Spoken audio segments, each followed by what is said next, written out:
Pavarësisht ndalimeve nga policia, banorët e Baksariut vijnë me rezistencën e tyre teksa ka ndalë këtë martën e protestë, ato po protestojnë për 3 ditësh. Banorët theksojnë se janë proceduar penalisht të gjithë fshati, ndërkohë kërkojnë nga prokuroria dhe policia të veprojnë me të njëjtën shpejtësi, siç po veprojnë me arrestimet edhe me hetimet për falsifikimin e dokumentave dhe lejen e ndërtimit.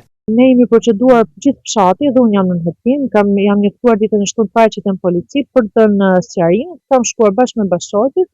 Bashkëshorti më ndaluan, mua më lanë të sepse kam një fëmijë të vogël edhe normalisht ishte këtu pamundur, unë çfarë kam bërë, s'kam bërë një gjë që të arrestohen. Gjithsesi, as ata të çuna të tjerë që janë atje nuk kanë bërë asgjë që të arrestohen. Nëse prokuroria e shtetit, policia e shtetit, veprojnë me kaq shpejtësi për të arrestuar neve, sepse pretendon që kemi thyer 10 xhama. Pse nuk veprojnë me këtë shpejtësi për të hetuar Fatmir Shpellën që ka falsifikuar letrat? Pse nuk veprojnë me këtë shpejtësi për të hetuar atë lejen e ndërtimit në bazë të çfarë dokumenta është bërë? Sepse dëgjesa publike e lejës ndërtimit është e falsifikuar kohë e këmbë. Është një dokument shumë i rëndësishëm që ata duhet ta shikojnë dhe duhet absolutisht të japin drejtim situatës. Këta po dhunojnë tokën tonë shtetit. Këta kanë hyrë në pronën tonë dhe po na dhunojnë. Dhe asnjë nga institucionet e shtetit nuk flet për këtë gjë. Një gjë tjetër shumë të rëndësishme që duhet ta dëgjoj shumë fort ai bashkimule atje te zyra vet. Këtu ndërtesat ai do t'i bëj për të shitur. Po ka harruar një fakt që shqiptar nuk ka që shkon e ble tokë në konflikt. Nuk ka shqiptar që nuk e ka parë që kjo është toka jonë dhe po na grabitet.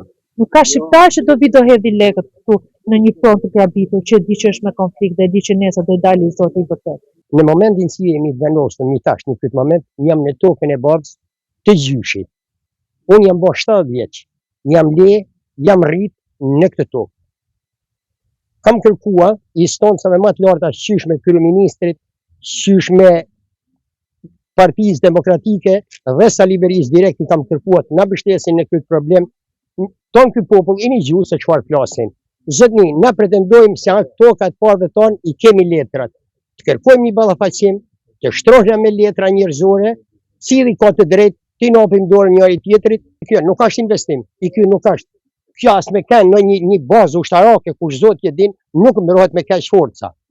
Pra kjo dhunim, kjo është mposhtimi i këtij popullit. S'ka nevojë për këto forca. Shkojmë të ulna me letra, ai letrat e veta, na letrat tona dhe të sqarojmë punë. Kjo është rezistencë. Me të ardhur tek familja jote çfarë bën ti? Protest apo rezistencë? Pra nëse unë vi të shtëpia të prona, ti nuk proteston. Ti reziston për ta mbrojtur atë pronë. Kjo gjë s'ka ndodhur në Serbi. Serbi zhduku shqiptarët nga trojet e veta për një farë kohe. I mbajtëm ne, i stërhum ne, i ushqym ne dhe u rikthyem përsëri në territoret e tyre. Dhe secili prej tyre i njeh territoret. Në Shqipëri dhe në veri dhe nga janë këto, të gjithë i dinë kufit. Nuk i kanë të gjithë me letra, po janë të gjithë me njëri tjetrin, o me marrëveshje, o me be, o me falje, o me dhurim, o me pushk, të gjithë i dinë kufit. Gjithashtu banorët bëjnë thirrje për lirimin e arrestuarve. Na po i bëjmë thirrje shtetit shqiptar edhe i herë. Të na lëshojnë djem si kena 26 djelmoqa të ri në arrest me burg dhe të njekun pa problem proces penal. Djelmoqa po na unep rrugën. Këtë popull pjesetën rrugë të madhe. Punën e letra e kena kuven disa herë edhe fëmija që janë ndjep do ta kene mësu këtë punë. I bëjmë thirrje çdo gjykatës si ashtë në Shkodër, i bëjmë thirrje spakut, ti marrin letrat e dorë. Mas nesit kena një vendim që e kena bën kërkesë për rishëtimin e bllokimit punës. Një shto ky popull nuk bëma.